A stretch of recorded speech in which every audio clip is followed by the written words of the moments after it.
Hi viewers, நான் தான் ஏமணி சேனல்ல இருந்து மஞ்சுளா பேசுறேன். இன்னைக்கு சாட்டர்டே லஞ்ச் என்ன பார்க்கலாம் வாங்க.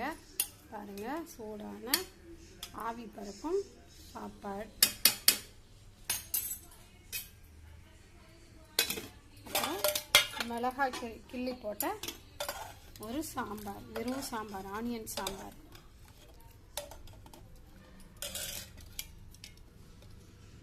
அதுக்கப்புறம் காராமணி பொரியல், அப்புறம் மிளகு ரசம்,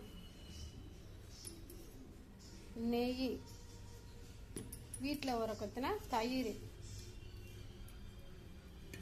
அப்புறம் தொட்டுக்கிறதுக்கு பாருங்க காரா பூந்தி, ஓலை பக்கோடா, ஃப்ரூட்ஸு,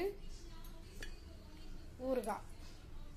இந்த வீடியோ பிடிச்சிருந்தால் லைக் பண்ணுங்க, ஷேர் பண்ணுங்க, சப்ஸ்கிரைப் பண்ணுங்க. வாங்க சாப்பிடலாம்.